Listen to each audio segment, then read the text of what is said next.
This week on the Road Unfiltered Podcast, we have Timothy Hiehle. He's been on tour with Eric Paslay, Brad Paisley, the band Camino, and is currently on tour with Nickelback.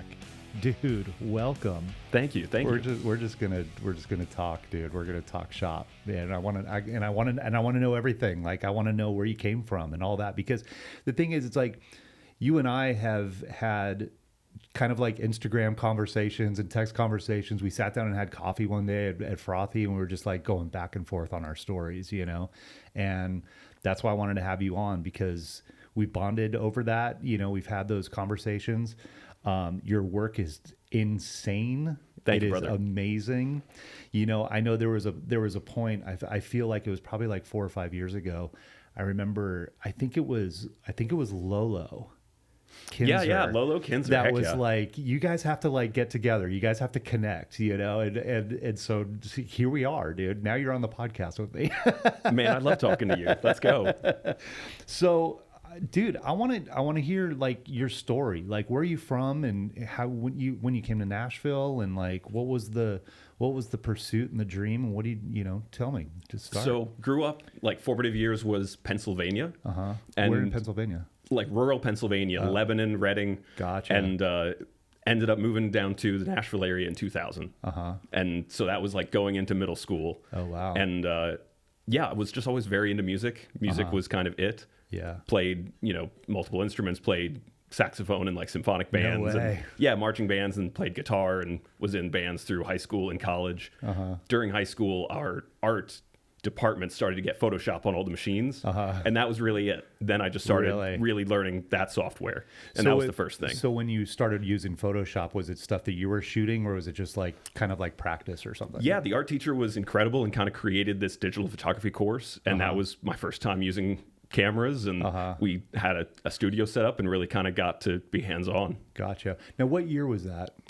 I graduated high school in 2007, so gotcha. 2005, 2006, 2007 was... So it was just kind of on the edge of like digital then. Yeah. So you kind of started in the digital, and same with me. I've never used film before. Yeah, which is big time. Like, it's such a bad thing probably for me to say, but yeah, and I think even more than time with the camera, it was time in the software that really is what kind of set me on a certain path. Yeah. So I love that, because you started with Photoshop way back then. So you got to like start like really dialing in the skills, when you came to Nashville, and obviously you started doing all this. What was the interest of like camera work and stuff? I mean, when did you buy your first camera? I was in college. 5D Mark II came out and kind of changed the game. Yes, it did. Yeah, and so through that, I was going to college for audio. I was at MTSU, kind of doing the MTSU studio thing, and during that time, also had some killer professors who got me into sound for picture, and kind of doing a lot of editing and Foley work, and then kind of all those like generalist skills ended up relating into video editing. And so Final Cut, editing my own stuff that I was shooting during college was kind of how it got going. Yeah, it's wild that like I've had guests on this podcast that come from like the music background, that they were like a musician, or they wanted to be like a songwriter, or whatever, and it's like, and now they're like doing video. And I'm the same way, because that's what I came from too, is like I played guitar since I've been a teenager. I played in bands and all that, and did studio stuff, and then like moved into like video editing and photography and everything. So it's kind of funny that like everybody is kind of like, they transitioned from being like a musician into something different. Yeah. And something, but creative though too. 100%. And lately I'm finding like, I think the musicality is something I want to focus on, because that relates so much to the work. Yeah. It changes your choices. And I feel like too, I feel like a great editor, maybe has that music background, because the way that they could cut video, and they cut it to a beat. There's times where I watch like a music video, and like, they're filming or something, and they choose the edit of when the cymbal hit and the cymbal's not hitting in the song.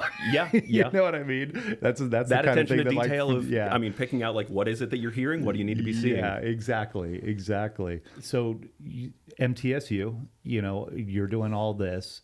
Were there any like fun projects that you did in college? Like, was there anything like that they set you out to do, or anything like that? A lot of the kind of editing courses we had was giving us access to raw footage and doing assembly cuts and that kind of thing. It was really, though, personal projects in college that was really what was doing it, and experimenting. Yeah. So did you want to get more into editing? Because, dude, your edits are insane. Thank you. I felt like that was my strength. So that's definitely what I focused on. Yeah. Now, when you learn, I mean, obviously you went to college to learn, a lot about editing, but I'm sure, we all have, and we've all stayed up until 5, 6, 7 o'clock in the morning just editing and kind of, sculpting our own styles. Is that what you did as well? Did you really like dive into that, Yeah, I think so. I think developing a style it can be interesting because, I mean, a lot of your style is things that you're referencing. Yeah. And so that was, and still is, a huge part of it, finding things that inspire you or turn you on creatively, and trying to pick out what some of those things are. Yeah. I think for me, I think the best music video I've ever seen is Mark Webb did My Chemical Romance's Ghost of You. Man. My Chemical I think Romance. it's perfect. Wow. I mean, and that specific video, it's storyline, it's visuals. And that's Mark Webb, right? Mark Webb, who I went on to do 500 Days of Summer, and Yeah, amazing. Some of that My Chemical Romance stuff, like those videos, are so incredible. Like some of that stuff was very inspiring to me too back in the day. I remember a long time ago when I was first starting. I shot something for Warner Brothers, and it was for the Used and My Chemical Romance. Oh man! And it was for a Used album release thing. It was so long ago, but it was like, man, these guys are cool. I love this because my dream is like to do rock stuff, and we're gonna get into like you transitioning into the rock world, who you're working with right now. But I want to dive back to your beginnings and like how you got in and like. Now you're in college. Now you're doing and you're experimenting stuff. Now when you like started picking up a camera and actually started shooting stuff. So I kind of got into doing a little bit of work after college. Moved to Nashville right after college. Worked at the Apple Store in Green Hills for a period of time. Right. And then after I was able to leave that, it was staff editing jobs. Yeah. I worked for the Tennessee Performing Arts Center and did all their digital content for a few years. Gotcha. And then left there for a website that did a lot of coverage of geek culture. And I mean, that was during like Avengers movies and Comic-Cons and a lot of that kind of stuff. And so being a staff editor was kind of my career path for a while. That's cool though. I mean, what a way to learn though too, I mean, you kind of learn pretty much all the aspects of that in that, right? Yeah, 100%. Yeah. And I mean, even like second day working for TPAC, one of the chief executives came and stood behind me while I dove into someone else's project and like started working on a documentary. So the kind of pressure of having a client standing behind you while you do it, that was what I was also used to from MTSU in the audio world of like, that's the expectation. Yeah. So what was like one of the first cameras you had? Canon T2i. Nice. Couldn't set manual exposure, but I mean, it was gorgeous. And getting to shoot through stills lenses changed everything. Yeah. It was funny because it was like the whole Canon 5D Mark II, when that came out, it was such a game changer. Like, because I felt like that was like 2009, 2010 in that area. Yeah, right around then. Because I remember I bought that camera before a tour I did with Keith Urban, and then I started shooting video with it, and I was just like, oh my God, this is insane, because you're just getting that depth, and you're just getting that really kind of cinematic-ish look, with that camera. And I feel like that camera kind of really changed the game for like videographers to really kind of step forward and put out better content. Yeah, it was ahead of its time. Yeah, for sure. And then what was it? The 3 came out right after that, I think. Mark it did, 3. yeah. But then, and then the 4. I mean, I couldn't afford even a 5D when I was in college, so it was making the Rebel line, making it work. Yeah, exactly. And that's the thing too. It's like, that's the good thing about photographers and videographers, like getting gear that's like gear that you can't afford yet. And making the best out of it and really learning that craft is so huge. Oh yeah. And you can make like really great stuff out of like, lower level cameras. But then when you start using the bigger cameras, then it's just, you're just amplifying yourself. Yeah. And I mean, and you can speak to this of like, at some point the gear needs to match the gig. 1,000%. Yeah. Yeah. Yeah. But yeah, it's so funny because it's like some of the guests, it's like, we just have just that nerdy gear talk, and I freaking love it. And I just hope like a lot of kids that watch this or people that want to get into what we do, just like sit there and go, okay, cool. They're talking gear, But, so now you did a lot of the stuff with the T-Pack thing. And then where did you go from there? Went and worked at that website for a few years. And during that time was when I felt like I wanted to be doing other things. Right. And that's kind of when I started getting interested in seeing the people who were going out on the road and doing content. Yeah. And that was something I hadn't really considered, especially right out of college. Yeah. I didn't feel like that was not something I had seen at that point. Yeah. Did you feel like Instagram was kind of a thing where, it would inspire you to want to do that? Oh yeah, big time. I was looking at people's work. I mean, the first person I had coffee with was Sean O'Halloran, who nice. was working with Keith Urban at the time. Yeah. And sat down with him and kind of talked through how he did what he was doing. Yeah, Sean's great. I love Sean. Love Sean. Yeah, I've known Sean since I was on the Storyteller tour with Carrie Underwood, and he was out there with Swan Brothers, and that's when we bonded. That's how we met. But and we've done a lot of work together in the last, how long has that been now? 6 years, 8 years? Jeez, it's crazy. But and then what? Where like after you're inspired, like who else like inspired you in this town? At that time, I was looking at people coming out of Nashville. I was looking at honestly, not even a ton of country stuff, way more pop stuff, way more rock stuff, and I thought that there was something that maybe I had that I could do within country. Yeah. That would be maybe similar to some of that stuff. Yeah. Did you feel like, because, you said that you have this big musical background and stuff like that. Did you have the intention of coming to Nashville to do music? No, I definitely made it a decision in college that my path wasn't going to be as a musician. Why is that? Because I encountered people who wanted it way more. Yeah. And who were doing things and were putting time in that I didn't want to do that on the instrument or, in just music. And my skill is kind of a generalist of having a lot of different aspects of things that I can do. Yeah. I think relates more to what I ended up doing. Would you ever go back and do any music stuff? Absolutely. Yeah. Yeah. I mean, but honestly, maybe just more for myself than as a product. Would you ever do anything like in your edits and make your own music? I have a little bit. Have you really? I mean, working with artist stems, like that's always something that I try to get access to. Right, yeah. And I mean, I don't want to necessarily change it, but there are things that you can do that can be ear candy of like reharmonizing different things. Yeah, I love that, dude. That's cool. See, that's where your creative brain is just so cool. Now, okay, so you had the coffee with Sean O'Halloran, and you because I know Sean is very well connected in the town. It's like did he guide you in a way at all to like not so much to talk to or anything? Or? And having coffee with somebody is fantastic, but like the goal is not give me a gig. From going out with somebody. Yeah. It's usually more like, at best, like if you have to turn something down, maybe we talked and you think that I'm right for it. Yeah. I had friends who were working with a certain manager, and that got me in just in his office and talking about how we might be able to work together. And the first thing I did was going out with Eric Paslay. Oh, nice. Yeah. God, super talented dude, man. Man, I mean, by the time I was working with him, he had already written 5 number ones. Oh, yeah. Real deal. And such a good dude. And I mean, good people in this town are magnetic, and he was just surrounded. His entire team, like the crew, was incredible. Yeah, and that's one thing. Like, kind of how you said that you had a friend that was in management or something. It's like that's one great thing about Nashville is such this like small, cool community.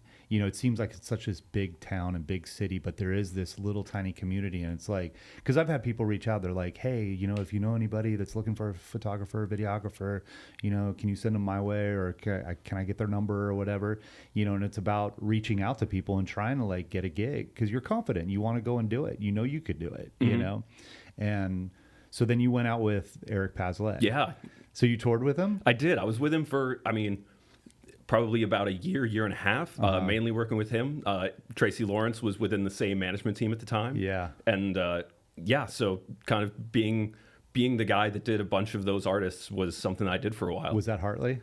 Yeah, that was through Hartley and Steve Emily at the time. That's awesome. Yeah, I love Nick. Nick's dad and my dad have been friends for mainstay, years and years. Like I think, and Larry Fitzgerald, I think gave my dad his very first job when he was like 18 years old. They've been friends and you know Larry. I mean, Larry's legend management. But anyway, that's kind of off topic. But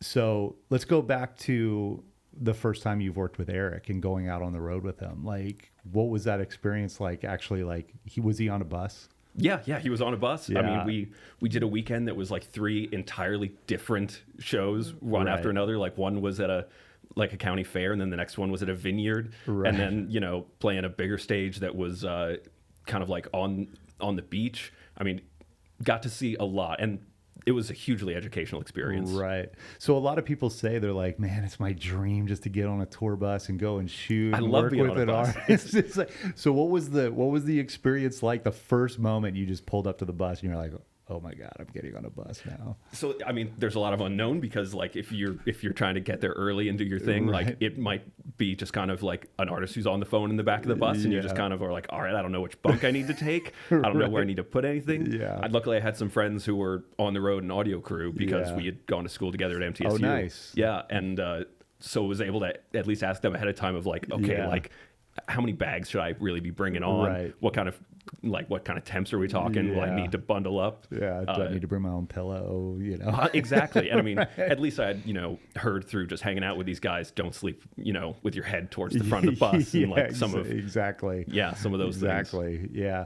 The, a lot of people, that I've talked to, they get very they get kind of intimidated of getting on a bus, because it's like, it's almost like a dream to them. You know what I mean? And they're like, oh my God, what do I do? Where do I put my bag? Do I go in a bunk? Do I pick the bunk? Which bunk do I want? They don't know, So it's kind of, it's kind of cool because it's like, I feel like that's almost like a pinnacle of, getting to do your dream job in a way and doing that travel.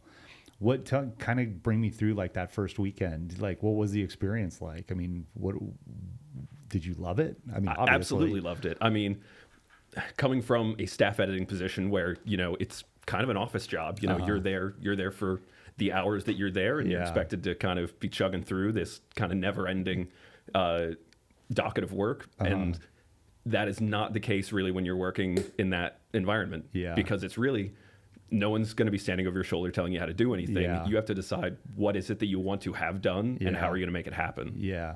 So somebody like Eric, when you did go out on the road, was there like a required, did they ask for like, oh, I need so many photos or I need like a recap video? Was there like a kind of a template put into play when you were going out there? Yeah, 100%. I was working very tightly with his day-to-day manager and we set expectations of deliverables, and I can be a really, really fast editor having done it for so long. Yeah. And so that's kind of what I was doing within those camps, was cranking out pretty much an edit for every single show. Wow. Yeah. Like a video edit. Yeah. Wow.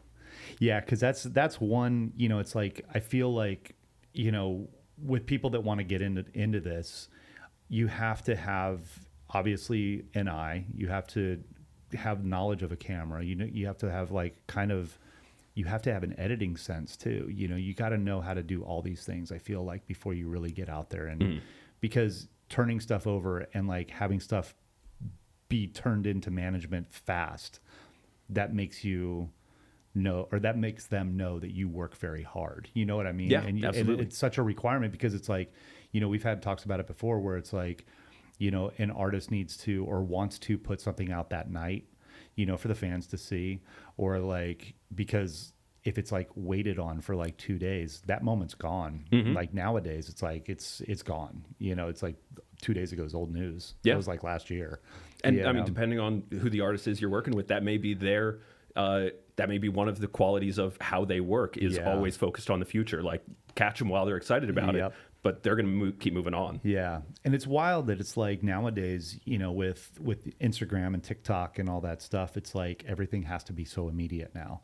Like I feel like 10 years ago it was like, oh, okay, cool. Like the next day or the next afternoon, we'll throw something up, or like a recap of like, 3 or 4 shows. I mean, we still kind of do that, but but I feel like now it's so instant. You know, it's like because everything is like Instagram Live or like there's a story. You could just like take a photo right now and you could put it out there and it's in there for a minute or in there, you know, or out there in a minute. You know what I mean? It's like, it's so fast. So it's like having a content guy and having an editor like that and getting stuff out is so important, you know? So, so you went to On the Road with Eric, and then how long were you with Eric Paslay? Probably about a year and a half. And I got to do, like I said, a ton of stuff with him. He took me to Europe. That was the first time I'd been able to go to Europe with an artist. Yeah. I mean, are we lucky? We are how lucky. Lucky are we to like work with artists that we could go like overseas? It's a privilege. It's a ton of work because you're there for all of it, but it's such a privilege. I love it. Yeah. And especially going to like other countries, they're like, oh my God, I got to film everything. You know, it's like, am I going to be back here? You know, it's like, you got to film everything. But that's awesome. Where in Europe did you guys go? We did everything. We flew into England and then got in a Sprinter and drove to Amsterdam and went all through Germany, went all over the place. Yeah. What was your favorite? Aschaffenburg in Germany. Really? Yeah. Really, really cool kind of small town. And gorgeous. We shot a bunch of stuff there too. It was killer. So obviously you would shoot the shows, but did you go like, you did go off site and just like would shoot other things and stuff like that? We did. That's cool. I mean, I like that artists will, you know, want to do that, especially like in a different country or something that, you know, is not just kind of, you know, you're not like going to Little Rock, Arkansas and shooting, you know, or something, but that's really cool. Where else in Europe? Mostly it was that. We did then go up and played in Glasgow and played in London and a few shows throughout the UK. It was right. Yeah. Was that like the C2C festival? No, it was just something that that Eric did, and support on a lot of it was Lainey Wilson. Oh, no way. Yeah. That's got to meet her at that time, which was really cool. I mean, Lainey's great, man. Man, talk about the champ. Yeah, I know. Deserves it. Chris Ashley was on the show, and him and I produced the first video of. I don't know if it was our first video, but it was our first hit. That was a music video. Was Things a Man Ought to Know. Yeah. And Chris directed that with Sean O'Halloran. Yes, he did. We were talking about it with Chris, and you know, just how wild that Lainey Wilson thing has just, you know, 3 years ago we shot that video and now she's Entertainer of the Year. Yeah, you know? I mean, and she's worked so hard. Yeah, she's played so many shows over the last years. Yeah, she's working a lot. Yeah. A lot. But it's great, you know? And it's wild too, because it's like, I feel like there's been this like kind of shift in country music right now. It's like Lainey and Jelly Roll and like Hardy, and, you know, it's just this like really cool thing that's happening. You know? But that's wild that Lainey was opening for Eric Paslay out in Europe. That's awesome. That's so cool. So then you were with Eric for a year and a half, and then what made you decide to move forward? During that time, overlapped with Tracy Lawrence, who was within the same management, and so was doing work for one, and then it made sense to do work with the other, and again did tons and tons and tons of shows with Tracy. Tracy's awesome. Oh yeah, legend. Exactly. Yeah, a legend. It was funny. I had Tracy in a music video. I had the Chris Young at the end of a bar. Yes, yeah.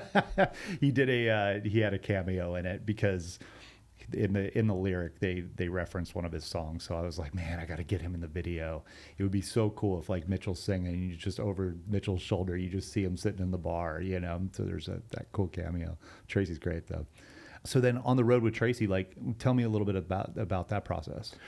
Again, like a great education. I got to be in a lot of different situations and all kinds of venues. Yeah. I mean, all kinds of venues. We would do big arenas. We would do, you know, big outdoor stuff.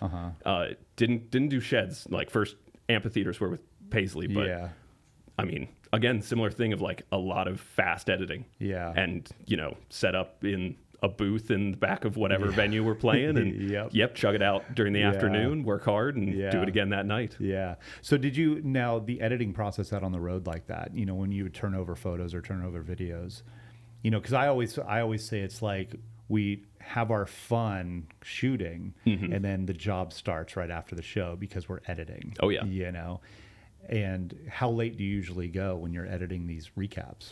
It depends. And my workflow has definitely changed because trying to churn out the kinds of edits that I like with only one show maybe of time to work with.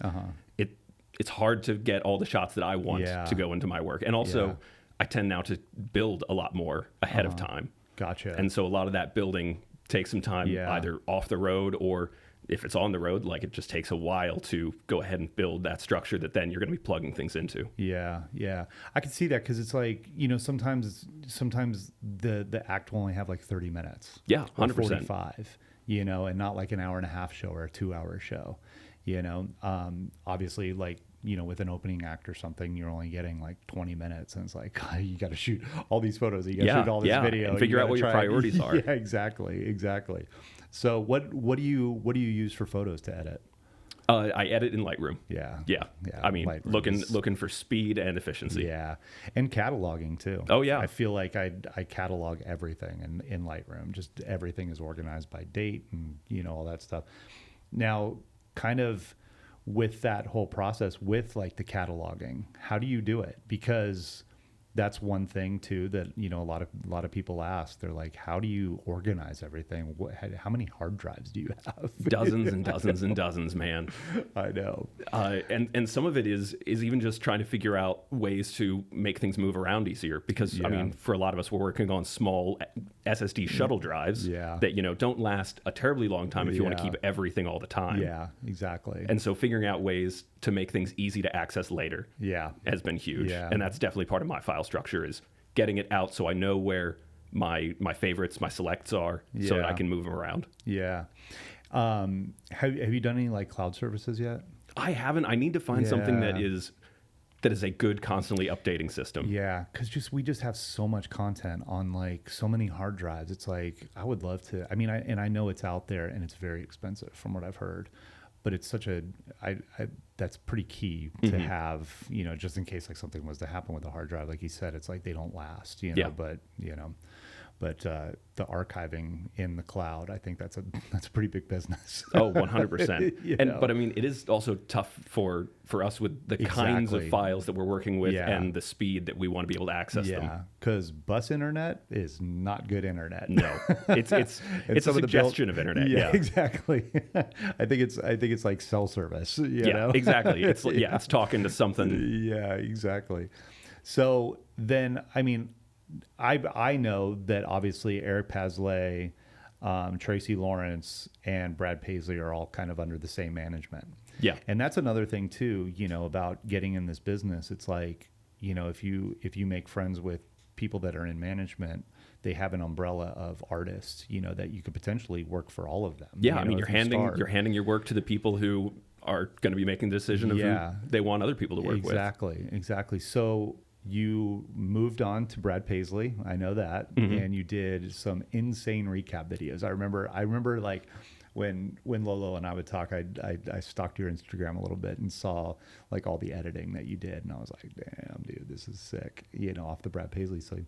So excited to work with Brad. I mean, Brad is an icon. Yeah, exactly. So tell me a little bit about the process with Brad, going out on the road with him, and what tour was it? What year was that? So I started working with Brad. The first things I did with Brad was during pandemic, and he did the stadium parking lot shows where, which was such a cool way to do it and give people live music. And I think a way that Brad made a lot of sense to Brad of like, we're going to space it out. Everyone gets, kind of their secluded parking area with gaps around them. God, I remember that. Yeah, and it was a killer thing to get to do, especially during that time when everything was a question of how. And people got to like sit in their cars for that, right? Yeah, it was a huge tailgate party with these. Wild. It was a great way to do it. It's so wild to think like that whole COVID era, man, just like really changed so many things, of like how to do things, just not the normal. Because obviously we weren't living in the normal at that time. And everything was, I mean, it was all a question, know, and so the choice is do your best, we're going to try to be as safe as possible. Yeah. And like I said, I think it was a great way to do it. Yeah, exactly. Because it's just, musicians and touring, you just want to always be out there. You're trying to figure it all out, especially during times like that, of like, how do we get to the fans? How do we, because I always said it's like, when 2020 hit with the content creators and the photographers and videographers, it's like we were kind of the only avenue, you know, between an artist and a fan, or an artist and a crowd. The medium, It was huge. You know, it's like, unfortunately, a lot of, you know, touring crew and band and stuff like that, they were out of work, you know, which is sad because they've been doing it for so long, and all of a sudden for something like this to shut down. But I felt like all the content creators ramped up because it was the only way for like the artists to really communicate with their fans or give new music or a performance or a live stream or whatever it was, you know? Yeah, I felt very lucky that, I mean, during that time there was always stuff to do. Yeah, exactly. So now we're still in COVID and you're with Brad. And then where did that lead after that? Yeah, then the next thing he did, I got a call for it, and we went out and did a summer of all of the amphitheaters. Gotcha. And that was the first time I played shows like that, thousands of people coming out and having then a lawn full of people and playing shows that large. How was that? Oh, it was amazing. Yeah. I mean, getting to see Brad do his thing every night was huge. There was a ton of freedom, which was very, very cool. And I got to do things I had never done before. Was he pretty hands-on with like content? Because I know a lot of artists are. Yeah, and he's capable. I mean, when I first started talking to his team, they made it clear that Brad is an editor himself. He can be hands-on, but he said some warm things to me about the work, and for the most part, he just kept giving a thumbs up. Because I've seen a lot of the recaps from the Paisley when you did that. What was some of your favorite ones? I would have to go back and look at them. I haven't looked at those in years now. You're gonna have to send me one that we could pop in here into the podcast so we could like kind of show your work and stuff. Yeah, 100%. Yeah, I mean, because I'm here to expose your work. Oh, thanks, brother. So then, how long were you with Brad? It was really only for those two things, that tour around at the sheds and a little bit of the stadium stuff. Yeah, gotcha. And then where'd you go after that? Was it Band Camino after that? It was, yeah. I started doing a bit of the festival editing stuff with Fly High. That's right. Yeah. That's right. So which festivals did you do with them? The first one I did was Crash My Playa. It's a great one. It was, yeah. Man, I love that one. I did 2 of them with them on that and shooting with that. It was great work to get to do, and again, like it kind of, at that point, it definitely was in my skill set of editing quickly. And I feel like festivals too, for us, you know, we can network too, because all the camps are bringing in their videographers and photographers, and you're like meeting them, and you're kind of like sharing the world, you know, and you're like sharing stories and stuff like that. Was there anybody on those shoots that you met that you've been friends with now? I was in the edit cave. I was logging footage. You're like, give me your footage. Basically that. Just sitting in the air conditioned room waiting for cards. Right. Because didn't Tanner do? Yep. There was someone who couldn't do it, so I was like, we need to bring Tanner on this. Gotcha. That's awesome. Is that when you met Tanner? No, I'd taken Tanner out for a beer, and I mean, he had seen enough of the work, and I mean, Tanner's work is unreal. Dude, he's awesome. I think so highly of him and his work. Yeah, and it's such a great attitude too. Yeah, you know, just fun, and you know, he's just great, man. He's become such a great friend of mine too. You know, like we'll have a lot of conversation. He'll text me or he'll call me. He's like, dude, what do I do? What do I do? What do I need? You know, what should I be making? You know, and stuff like that. You know, so I love that I get to talk to him and share edits back and forth. I mean, yeah. Because I think I remember the one day that you and I had coffee at Frothy. I think you were going to Tanner to help him out with something or something. Yeah, he was working on wall content for Hardy at that time. Yeah. So it's such a great little, you know, videographer, photographer community here in Nashville that we all kind of work together, and, you know, we all cross paths here and there. And it was funny because I remember, you know, Boots and Hearts, you know, this last summer, I'm just like, we're pulling up in the golf cart, me and Chris Ashley, you know, and it's like, there's Tanner and Timothy, you know. So far from Nashville, but seeing familiar faces is so good. Exactly. You know, and we get to catch up, you know, it's because it's like there's times where, you know, we may not see each other for 2 years, but then all of a sudden here we are at a festival, and, you know, we're all doing great, and we're all having fun, and we're all lucky to be out with an artist. And, you know, we get to have the conversation and catch up and, you know, kind of shoot and everything, you know. So we got to share some footage, some drone footage. Yes, thank you very much for that drone footage. It was gorgeous. We went from Brad Paisley, and then you went to Band Camino. And I remember some of the edit stuff that you did with Band Camino. And I'll tell you, we still have a lot of time here, but I would love to get into your head and your process of editing and stuff like that. But How'd you get Nickelback? Freaking Nickelback, dude. Yeah, that was, like, come on, that's crazy. That was kind of a straight line from Eric and Tracy because they worked with Jenny Smythe's company, Gorilla. And Gorilla at that time had Nickelback also as a client. Gotcha. And so they made the introduction, and man, I'm humbled because, I mean, they are such a huge part of pop and rock canon. Yeah. I mean, they are such a huge part of culture. Yeah. And dude, you are on the road with Nickelback. Like, come on. It's rad, man. And they're so cool. Like, Yeah. they're such good dudes. Yeah. I love that I get to be around those guys. Yeah. And the content that's coming out of like all the Nickelback stuff is just so insane. And I feel like now tell me this, because going to Nickelback, coming from Eric Paslay and Tracy Lawrence and Brad Paisley, now you've shifted into like a rock format. That's my dream, dude. I want to work for a rock act so bad. Like if Foo Fighters were to call me tomorrow, I'd be like, "Yep, let's go." You know, something like that. Because I just love rock music, you know. But what that transition, man, going from country to rock like that. Well, I guess we might as well rewind then to Camino. Yeah, do it. So right after that first Crash My Playa, got an Instagram message from Camino's manager at the time, and went over and met with him and just kind of talked through some of the stuff that I was interested in and wanted to do and get a feel for each other. Yeah. Sat down with the guys and showed them a bunch of stuff that I really like. And then we just kind of started. So did they found you from Crash My Playa? From the editing? Yeah. And well, I will say that I think Tanner probably had a lot to do with that. Gotcha. Because Tanner, I mean, as we've already said, his work is incredible. Right. And everyone, I think, really wants Tanner. Yeah. Because Tanner is so good. Yeah. And as the Crash My Playa stuff started going out, and the manager knowing that Tanner was on that, he asked who was doing the editing. Amazing. And the editing is so important too, man. That's the final look, dude. You know, it's like you got the shooters out there and they're getting great content, but man, you put together a great edit. You know, it's like that's so key, because that's what everybody sees at the end, you know, obviously. But so now you're moving to Nickelback. So tell me how you got that. So that again was through Jenny Smythe and her company Gorilla. They made the introduction, and just through some phone calls with their team, the first thing we were talking about was they were going to do a anniversary tour of All the Right Reasons in 2020, which didn't end up going down. Yeah. So hit the pause on that. Yeah. And they were awesome and kept in touch. Every like 6 months or so, would just get a call of like, "Hey, how you doing? Yeah. Still want to do this?" And just kind of through that time of continuing to talk, and then once it was time, we picked right back up. Wow. So when did that start? When was that? When Nickelback started for you?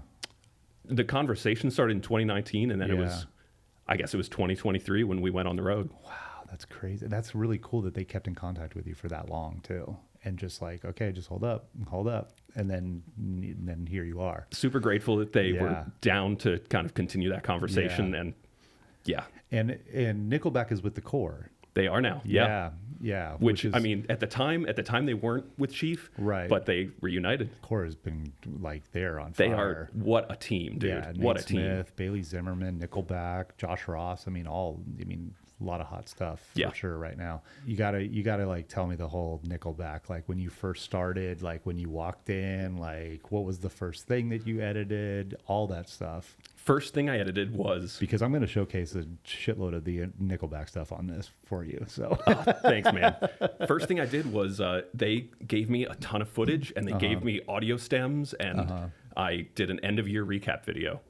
And I had never met the guys. I'd never shot anything of my own. But so you had footage sent to you. Yeah. To edit. They provided me a bunch of like BTS of, the last times that they were doing photo shoots, and then some stuff from when they were recording in Chad's house. Yeah. And so they fed me a lot of raw material. Yeah. How do you feel about that? Like editing other people's stuff? I'm always down for it. Yeah. I'm looking for the story in the footage. It doesn't have to come from me. Gotcha. Yeah. Cause I'm always kind of, I've edited, other people's stuff, and like, I feel like the way that I work, just personally, and this is just me, it's like I love, editing my own stuff because I know what I've gotten. Yeah.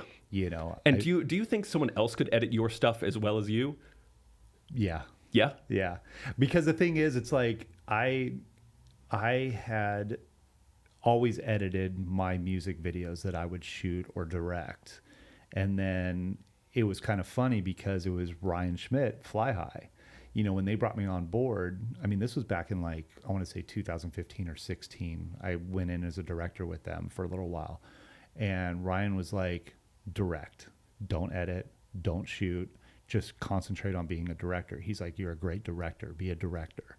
And that was really hard for me to pull away from like not having a camera in my hand or not being able to edit my footage. It's not, and it wasn't like a thing like I wasn't allowed to edit my footage. It was just like, let's source it out and see, you know, what, and I loved it, you know, in all honesty, I really did like it a lot. And I was like, wow, it's kind of cool that like I directed this and then I get to see what an editor did with it, you know, which was really cool. I may have to get you to edit something for me then. I'm down. Let's do that sometime. I would love that. It was funny because I've got Tyler Conrad on here, and it's like I've reached out to him a couple times. And he's like, "Oh man, I'm too busy. I'm too busy." I'm like, "Of course you are. You're with McGraw, you know." So they sent you a lot of footage. Yeah. You started cutting like reels together for them, right? Like kind of like some hype stuff. Yeah. I mean, so the first thing was, I mean, like I said, it was that recap video. And I was also working on kind of some other stuff that was kind of, just more social stuff at the time. But the end of year recap definitely ended up taking priority. Yeah. And with that, I was looking to try to tell a story with it. Yeah. And that impressed them of what I did. I put a lot of hours into that edit for sure. Yeah. And that kind of just started, you know, turning the tap of there was lots to do. Yeah. And what year was that when you did that? That was, I believe that was end of 2022, I should say. Gotcha. End of 2022. Yeah. Gotcha. So then last year, 23, was the first full year that you worked with them? Yep, exactly. When did we shoot that Whiskey Jam thing? Dylan, when was that? Was that 21? I think that was 21. Was it 21? I think it was. So then I worked with you before that then. Before I got all the Nickelback stuff. Yeah, I don't know if that was probably right before Camino as well. Yeah, because I feel like that Whiskey Jam, when was it? That was summer 2021 because it was their 10-year anniversary. Mm-hmm. I brought you in. I brought Dylan in. And we brought Sam Aldrich in as well. And we all shot this 10-year anniversary, 21? 26, 21, yeah. July. Yeah, Man, okay. God, it's almost 3 years ago already. Holy crap. Yeah, we came in and I was like, with the idea of, you know, we're all going to shoot this and you're going to cut it. So when we started doing that, I wasn't on the initial thing. I definitely was brought on because someone had a family issue and had to take off. And so I stepped into the role of, all right, I'll help shoot, and I'm going to take all of this footage. Right. And, I mean, we had a lot of cameras. We had a lot of cameras, and we had a lot of artists, too. Yeah. Because that was a big thing. I mean, that was like Lainey Wilson, Tyler Farr, Chris Young. Randy Travis, dude. I mean, I've gotten to see Randy sing that song a few times in these last years, and it means so much every time. That's one of those moments that, like, we're so lucky to be a part of, you know, and lucky to capture and film and like obviously put into an edit.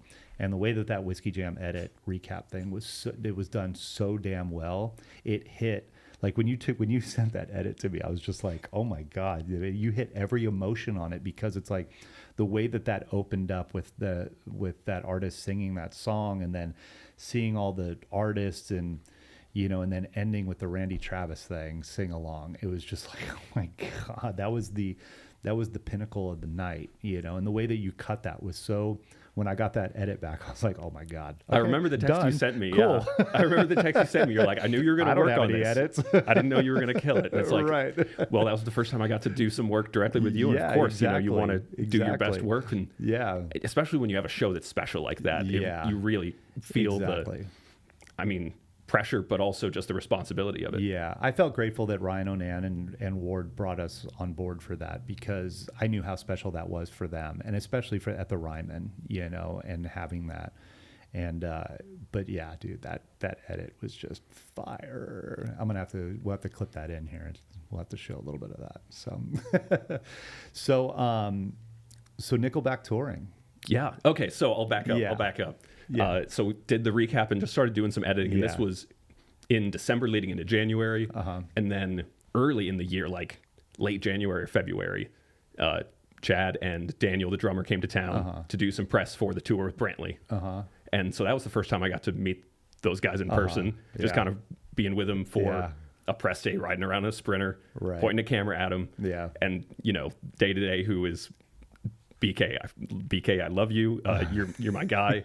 And so being with him and him just kind of introducing me, like, he's the guy doing the good work. Let's get going.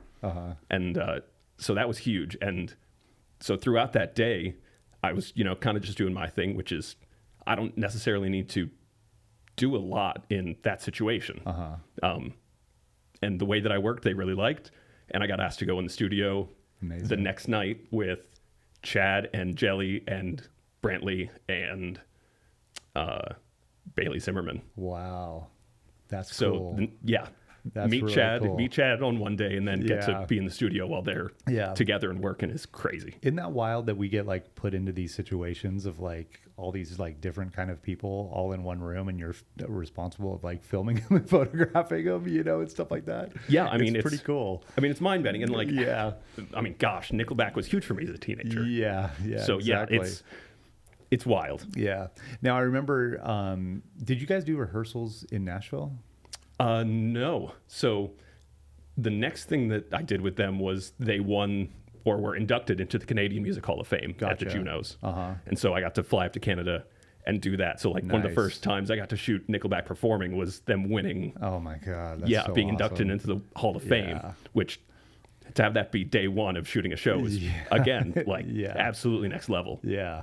That's so awesome. So you've been like, you're catapulted into like just really, really cool stuff. 100%. Yeah, that's awesome. So then when did the tour start with them? In June. June. Yep. Gotcha. How many dates did you guys do? I was in and out. Okay. And so I would get to fly home, do some editing, fly back out. Right. I mean, they ended up doing, gosh, I'm going to be wrong, but I'm going to say like 54 shows. So they didn't want to have like a full-time guy out there? It was just kind I think of like they a come did, in but and they, I mean, even from the first conversations, they were aware of not wanting to burn someone out. Right. That's and editing that's on the cool. road. Yeah. Editing on the road is a hard rhythm. Yeah. Yeah.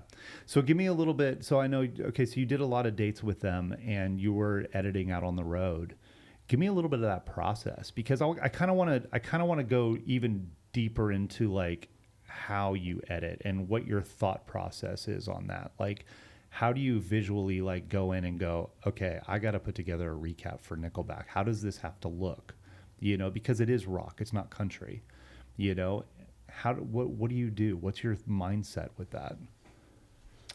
I'm gonna take a sip of water while I think about how to convey some of this, because a lot of it you don't try to put into words. Yeah, that it's often. hard. It's hard. You know, I even say sometimes like my thoughts are so much further than the words coming out of my mouth.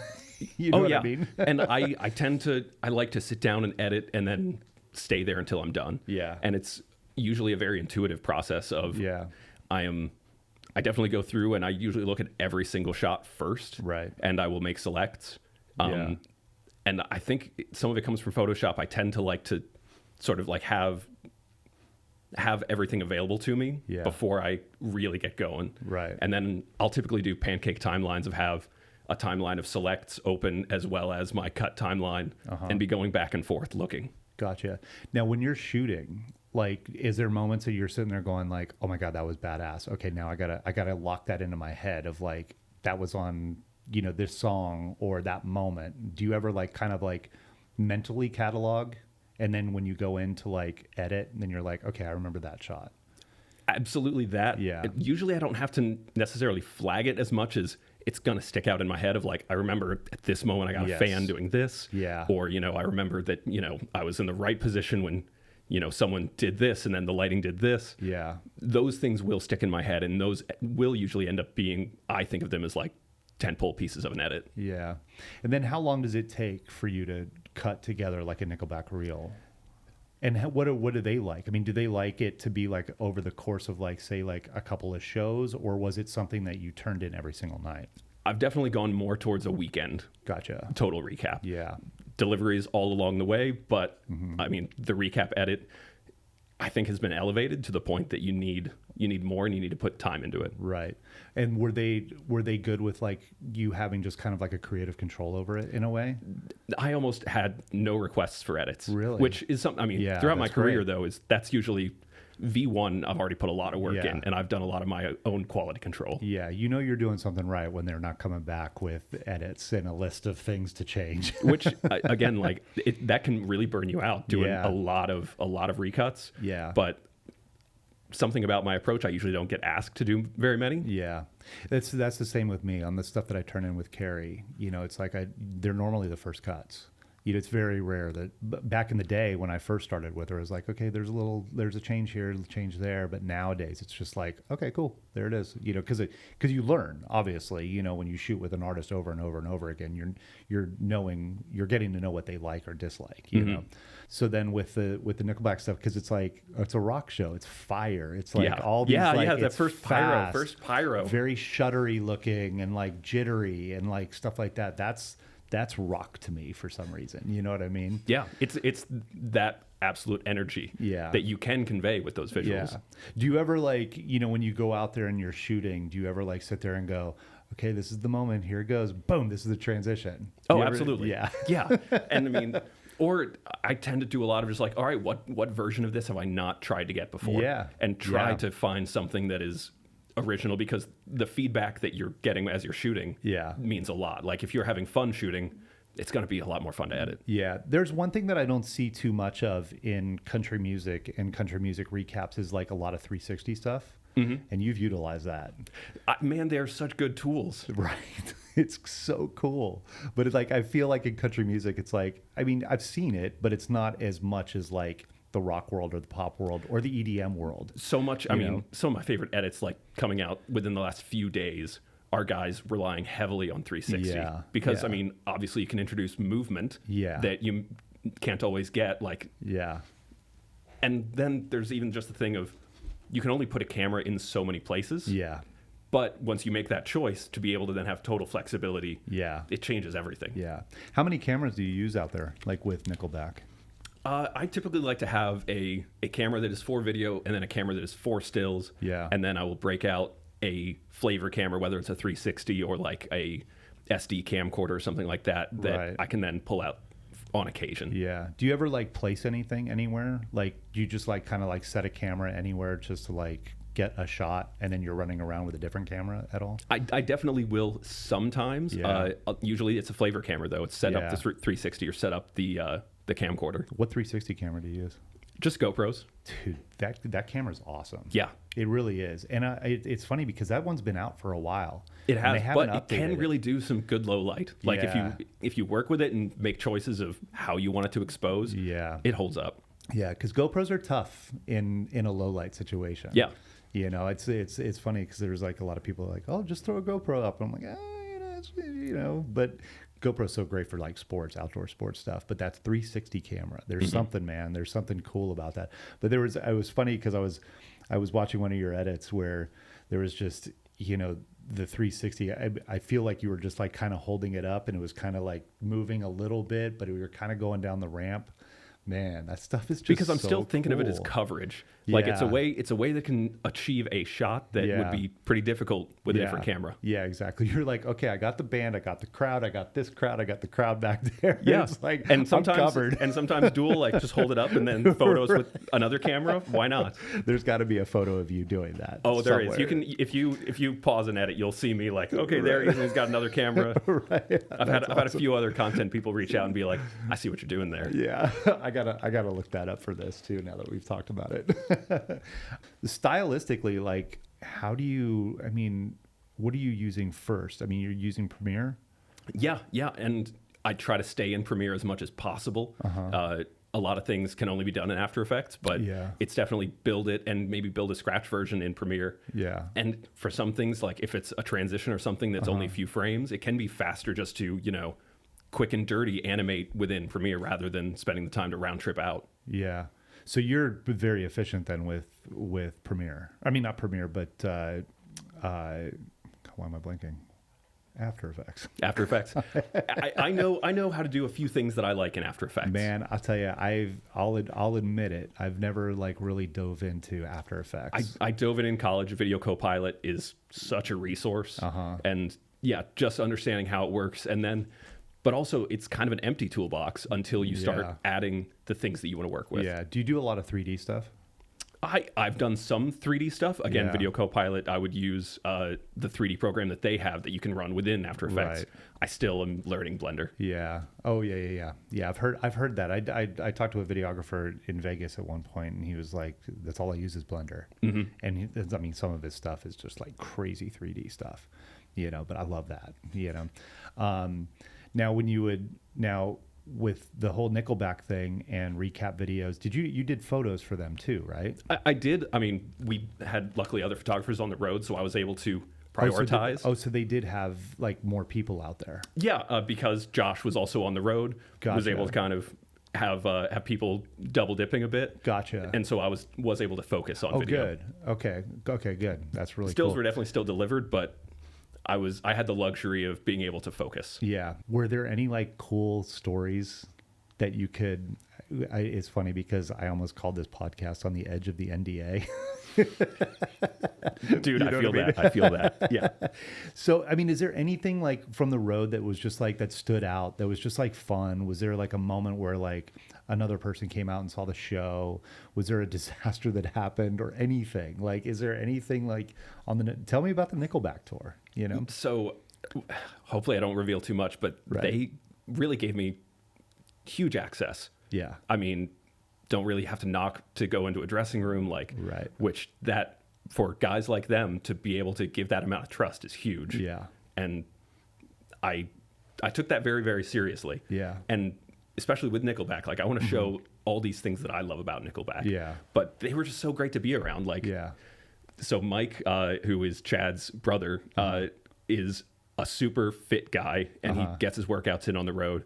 And he invited me to train jujitsu with him one day, which really just meant like he showed me how to do a bunch of different submissions, and we took turns choking each other for like an hour. And dude, I mean that's so rad to get to work with a guy who is that welcoming. Yeah. Well, and it's funny too because it's like when you see an artist on stage, it's like that's their character in a way, you know what I mean? Mm-hmm. But it's like backstage and you get to like have these moments with, them as just real people.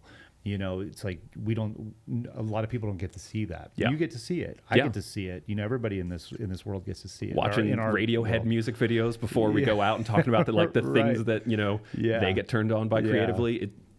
Was there any moments that you were just like, oh my God, I can't believe that I'm in the room with these people? Like, all the time. Tell me. All you the time. Tell me something. They would, pre-show, tell me a little bit about what your artists are like pre-show in a second, but they typically will have music content on. Yeah. It's either documentaries. Yeah.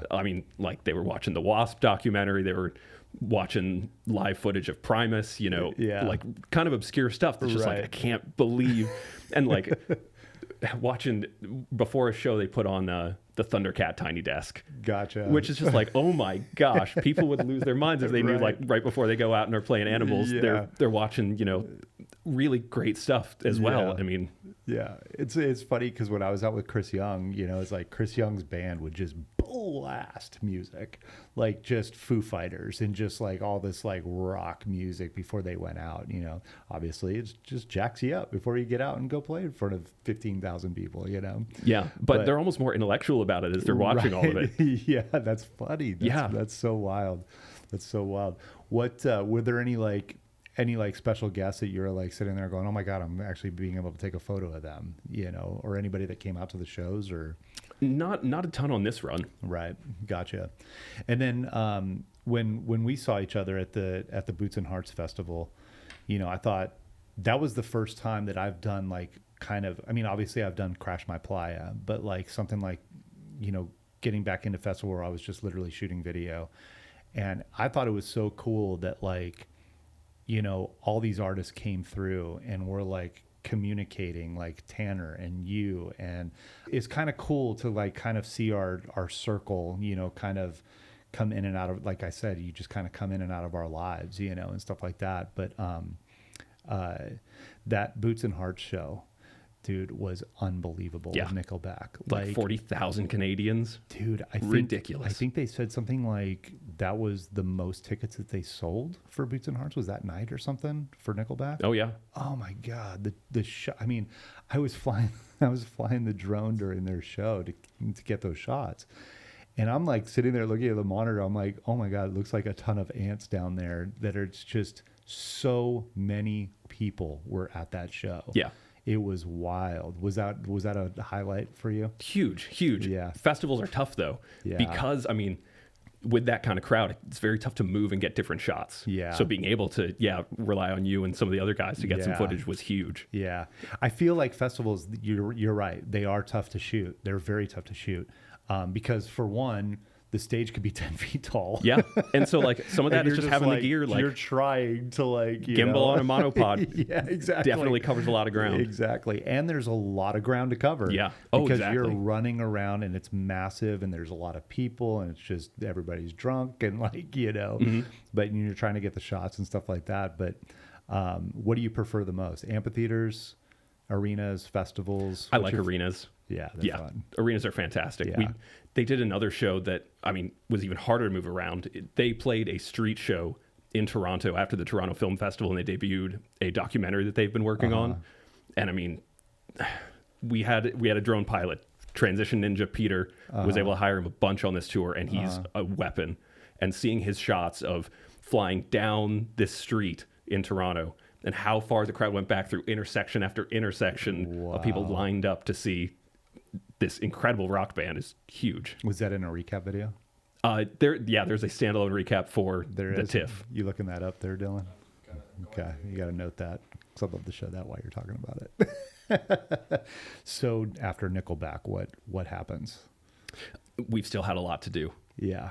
I've been in the edit cave for a while working on a bunch of stuff because they have a lot going on. Yeah. Are they still touring? I mean, I know there's probably like things you can't say, obviously, but like, they're off the road right now, and we get to focus on some other things. Yeah. Oh, I saw that you're doing Stagecoach, right? They are. Yeah. Are you going to be there? I probably will be. I don't have a flight booked yet, so I don't like to say like for sure until For me, it's like until there's a flight booked. Once that flight is booked, then you're locked in. Yeah. I'll be there. I'm actually doing 2 nights of Stagecoach. So I think Nickelback is, I want to say they're on the first I don't know night. who else is playing. I'm going to go ahead and say our night. What's that? I want to know who else is playing on our night of Stagecoach. Yeah, because I feel like they're not on the main stage, but they're like playing separately somewhere else or something. I feel like I could be totally wrong on this, but let's get into a little bit of the cameras that you use. I want to know like what you have out there, what you love, like what kind of lenses you're using and all that stuff. So so the thing that definitely got me out on the road was switching to Sony cameras. I was using Canons, through college and directly after, but then just kind of for my own photography, I bought a Sony because they're such great brains and you can put any lens on them. Right. And I kind of had a lens collection of things that I really liked through Canon. And once I started adapting those onto Sony, I was able to push the files in ways that were new. Yeah. What Sony camera do you have? It was the Sony A7R II was the first Sony camera I got. And that's what I started going out with. And the 4K on it definitely works when you're in crop mode. Yes, exactly. What are you at now? What are you using now? A7S3s a lot. And then, just renting Sony cameras because they all work so well together. Yeah. Have you dove into like the Cine line at all? FX3s and FX6, yeah. Oh, man. We keep talking about this FX3, man. What do you love it, the FX3? It's incredible. I mean, it's a rebodied A7S3. Yeah. And the fact that the dual native ISO, you can push it to, you have another base at 12,800 when you're shooting S-Log3. Add to cart. Are you not familiar with it? Have you not really been shooting with it? Well, you know what? It's funny because I had an A7R, I think it was an A7R2 or something. I dove in because I'm a Canon guy. So I dove into a Sony camera on the Carry Tour and Storyteller Tour. And I liked it, but I didn't love it, and that's nothing against Sony or anything. It's just personal preference. It's just, I'm a Canon guy. And Sony has a look. Like, they Sony absolutely look different. Yeah. And and it's funny because like, I've just been told like, by other people, it's like, the Sony Venice, the Sony Venice 2, and then the Cine line under that, and just how great they are and the low light and all that. And, I just bought I got a Cook SP3 lens, I got the 32. I haven't been able to use it yet because there's no RF mount yet for it, which they were supposed to be putting out very soon. Maybe it'll be out by the time this podcast comes up. But I've been eyeing this FX3, and I'm just... It really changed my workflow because, Really? I would shoot in logs sometimes. It was very case dependent whether it made sense, to bake in color, to shoot log with the cameras leading up to the A7S3 and the FX3. Yeah. Now that I'm there, it's so easy. Do you shoot log? Yeah, absolutely. So you do all your color too, right? I do. God damn, dude, you're freaking talented, dude. Seriously, I love that. I will say having a monitor makes a huge difference in being Yeah. able to really see what you're doing. Yeah. So when you're shooting log, obviously, and this is another personal preference thing. So when you're shooting and you've got the monitor, are you actually having the assist on the monitor? Yeah, so I have the conversion that I actual prefer. color? Yeah. Oh, Yeah. very cool. That's awesome. Yeah, no like look on it, but definitely my conversion. Yeah. See, this is cool stuff to that people don't know, getting into this. It's like people think that okay, I'm going to pick up a camera and I get a lens and I could shoot, but it's like there's so much detail and so many specifics, and having the creative eye and just the knowledge, there's so much knowledge that has to go into it as well, And I find that when I see work that you can tell that they're intentional about all these different small things. Yeah.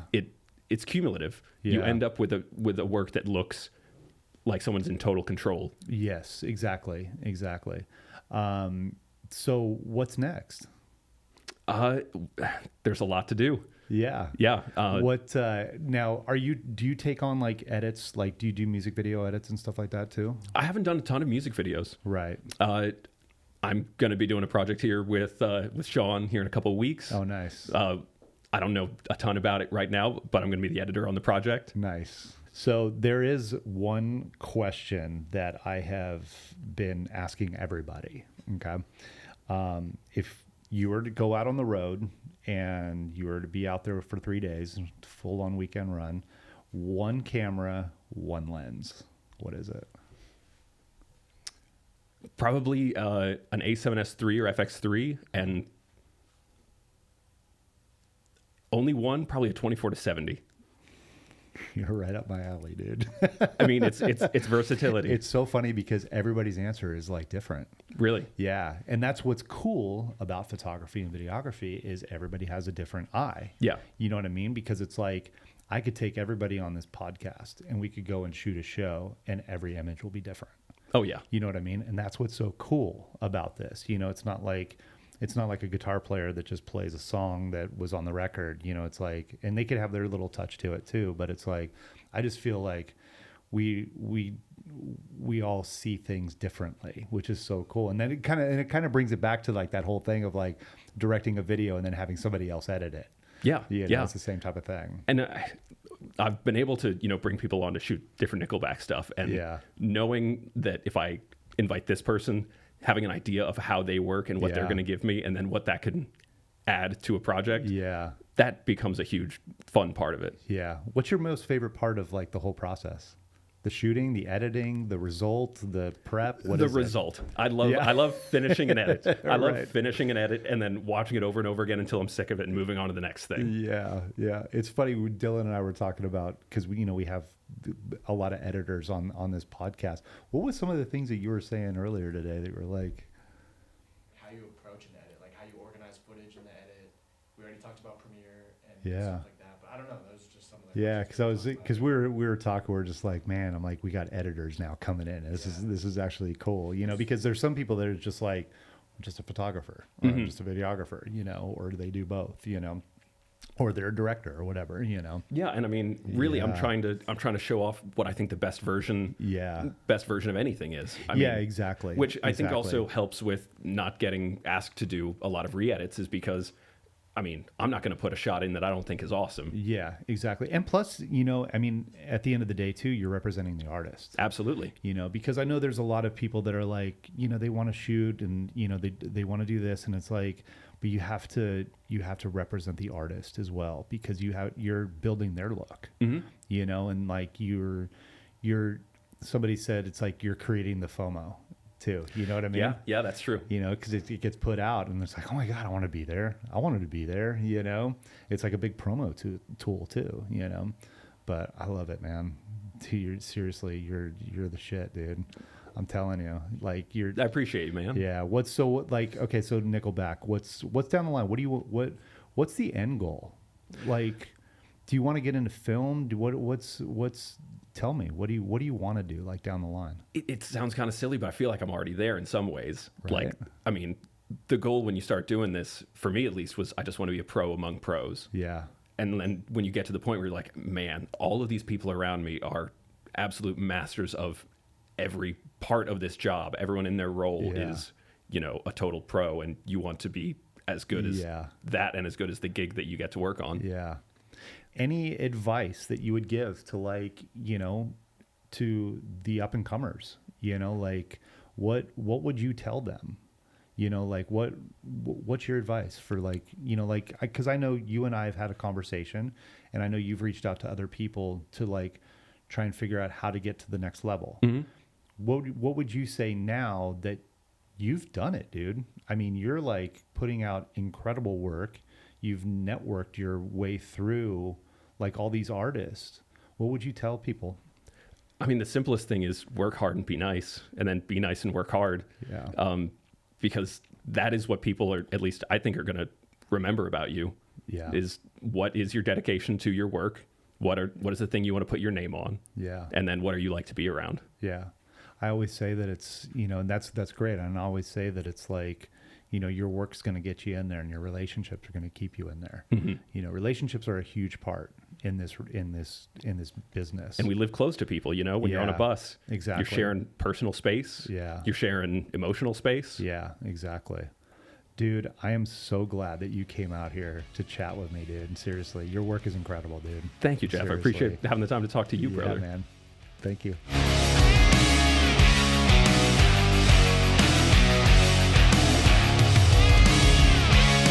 All right, that's a wrap.